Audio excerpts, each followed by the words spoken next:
बबलू एक गरीब लड़का था। वो शहर के एक होटल में वेटर की नौकरी करता था। बबलू दिमाग का बड़ा तेज था। अपनी मीठी बातों से ग्राहकों का मन मोह लेता था। इससे उसे अच्छी खासी टिप मिल जाया करती थी। मगर फिर भी कभी कभी उसे ऐसे ग्राहक मिल ही जाते जो बड़े कंगले होते थे। ऐसे ग्राहक न तो खुद अच्छे से खाते थे और न ही टिप देते थे। एक दिन इसी तरह का एक ग्राहक वहां आया। बताइए साहब, क्या लाऊं? खाने में क्या क्या है? चिकन में chicken handi, chicken Pathani, chicken Lucknowi, chicken kadai. Mutton में mutton kofta, mutton masala, mutton Mughlai. कीमे में कीमा पाव, कीमा घोटाला, कीमा फ्राई। ठंडे में केसर, फलूदा और रसमलाई। गरम में नॉर्मल, स्पेशल, मसाला, कॉफी और चाय। बताइए साहब, क्या लाऊं? इतना कहकर बबलू ने ऑर्डर लिखने के लिए एक पेन निकाला। ऐसा करो, फटाफट एक चाय लेकर आओ। ऑर्डर सुनते ही बबलू का मुंह उतर गया। वह बोला, बस चाय? हाँ। बबलू मुंह लटकाए अंदर गया और दूसरे वेटर से बोला, चाय दे दे उस कंगले को। उस शाम होटल के मालिक ने बबलू और दूसरे काम करने वालों को एक बुरी खबर सुनाई। अब इस होटल को हमेशा के लिए बंद करने का टाइम आ गया है। क्या हो गया सेठ? इस जगह के मालिक ने ये जगह किसी पिज्जा हट वाले को बेच दी है। अब यहाँ होटल नहीं, पिज्जा की दुकान चलेगी। इसलिए आप सब लोग अपना अपना इंतजाम देख लें। इस पिज्जा हट ने तो हमें ही हटा दिया। होटल बंद हुए कुछ दिन बीत गए। बेचारे बबलू को कोई काम नहीं मिला। वो अपनी छोटी सी खोली में उदास बैठा था। तभी उससे मिलने उसका एक दोस्त रघु वहां आया। रघु को देखकर बबलू बहुत खुश हुआ। उसने उसके लिए गर्मा गर्म चाय और पकौड़े बनाए। वाह, क्या पकौड़े बनाए यार तूने। ये तो जैसे मुंह में घुले से जा रहे हैं। एक काम क्यों नहीं करता, तू चाय और पकौड़े का एक छोटा सा ढाबा खोल ले यार। आहा, अरे यार, मैं कैसे कर सकता हूँ धंधा? और ये चाय पकौड़े का भी कोई धंधा होता है? अबे पकौड़े का धंधा कोई मामूली धंधा नहीं है मेरे भाई। मेरे मोहल्ले में एक पकौड़े वाला रहता है, लक्ष्मण। कम से कम 3-4 हजार का गल्ला है उसका रोज का। अरे भाई, एक आदमी इसी तरह से चाय बेचकर देश का प्रधानमंत्री बन गया और तू इसे छोटा समझ रहा है? बात बबलू की समझ में आ गई। कुछ ही दिनों में इधर उधर से उधार लेकर उसने चाय और पकौड़े का एक छोटा सा ढाबा डाल दिया। उसके हाथों में जादू था। जो भी एक बार उसके पकौड़े खा लेता था, उसके मुंह में उसका स्वाद बस जाता था।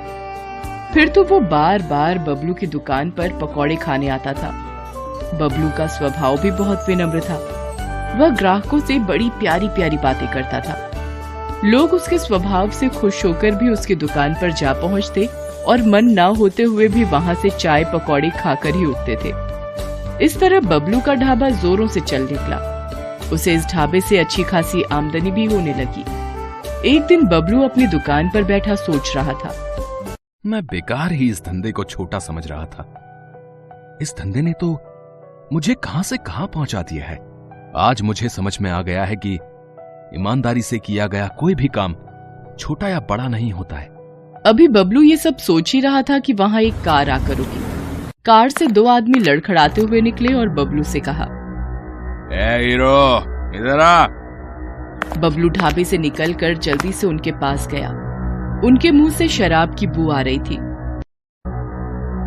एक काम कर, 2 प्लेट आलू पकौड़े, 2 प्लेट प्याज पकौड़े और 1 प्लेट मूंग दाल का पकौड़ा लेके आ जल्दी से। बबलू ने देखा कि दूसरे आदमी ने शराब की बोतल और 2 गिलास निकाले और कार की बोनट पर रख दिया। उनका इरादा वहीं शराब पीने का था। उनका इरादा समझकर बबलू बोला, साहब, पब्लिक प्लेस में शराब मत पीजिए। अबे जा, ज्ञान मत दे, ऑर्डर ला जल्दी से। बबलू जल्दी से ऑर्डर लेकर आया। उन दोनों आदमियों ने वहां शराब पी और पकौड़े भी खाए।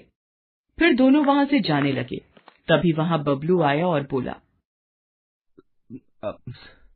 साहब, पैसे तो देते जाओ। मुझसे पैसे मांग रहा है? अबे जानता मैं कौन हूँ? आप कोई भी हो, मुझे मेरे पैसे दे दो। आपके टोटल 120 रुपया हुआ है। अबे वीरेंद्र भाटिया नाम है मेरा। इस पूरे इलाके का म्युनिसिपल कमिश्नर हूं मैं। अबे तेरा धंधा बंद करवा दूंगा, तो जानता नहीं मेरी पावर को। मैंने तो बस अपने पैसे मांगे थे साहब। बबलू की इस बात से वीरेंद्र भाटिया आग बबूला हो गया। उसने जमकर बबलू की दुकान में तोड़फोड़ की और वहां से चला गया।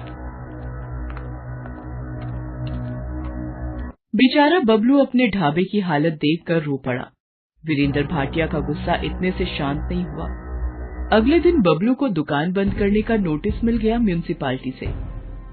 बबलू पर तो जैसे आसमान ही गिर पड़ा। दुकान के बंद होने से सिर्फ बबलू को ही नहीं, उन लोगों को भी परेशानी होने लगी जिन्हें बबलू के चाय और पकौड़ों की आदत लग चुकी थी। एक दिन बबलू अपनी खोली में उदास बैठा था। तभी वहां कुछ लोग आए। बबलू उन्हें पहचान गया। वो सब उसके रोज के ग्राहक थे। अरे बबलू भैया, अरे और कितने दिनों तक ऐसे ही बैठे रहोगे हैं? अगर अभी कुछ नहीं किया गया तो इस भाटिया की मनमानी बढ़ती ही जाएगी, बता रहे हैं। आज तुम्हारी दुकान बंद की है, कल हो सकता है पूरा बाजार बंद कर दे। तो मैं अब कर भी क्या सकता हूँ? तुम हमारे साथ उस भाटिया के ऑफिस में चलो, हम वहीं विरोध प्रदर्शन करेंगे। इस तरह बबलू उन सब लोगों के साथ चला। इतने लोगों के साथ होने से उसकी हिम्मत भी बढ़ गई थी।